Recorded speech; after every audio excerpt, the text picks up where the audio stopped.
Hey y'all, Kayla Mowdy, Doctor of Physical Therapy with a Monday educational moment for you.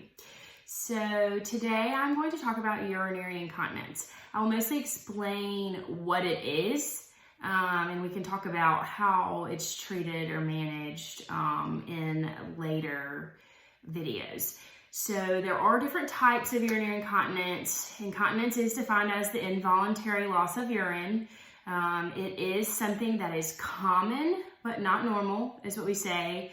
A lot of women, especially after having babies or in the perimenopausal, postmenopausal space, will just accept it as normal. I'm getting old. I pee on myself. I had 2 9-pound babies. Whatever you feel like the reason is for your urinary incontinence, it is not normal, but it is very common. So that is where I come in to help women and men in some cases after prostate surgeries or in the prostate space, or sometimes with urge urinary incontinence as well. So I will tell you about the different types. There is stress urinary incontinence, urge urinary incontinence, and mixed. So stress is the coughing, sneezing, laughing, can't jump on the trampoline, or I leak urine. It's usually small amounts, involuntary loss of urine. Some women just wear a panty liner, change panties, whatever, when these occur. And it often starts with just every now and then and becomes more of a more often thing later on. Urge urinary incontinence is that gotta go, can't drop everything I gotta do, can't delay the urge, gotta get there, gotta do whatever I can to get to the bathroom and void.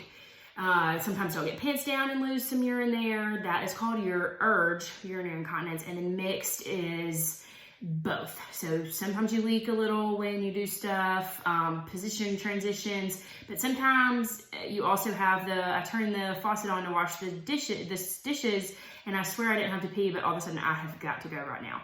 So if that sounds like you, there is hope. There are treatments for this, and one of them is pelvic floor physical therapy. So I will be talking more about that next week. And these are things you can ask your doctor for help, or you can ask your doctor for a referral to pelvic floor physical therapy, and we'll get things evaluated and figure out if it's the muscles not working well, just a weakness issue, or if it's incoordination, maybe they're just a little slow to turn on. So you go to cough or sneeze and the pelvic floor muscles should turn on automatically, and they're just a second too slow.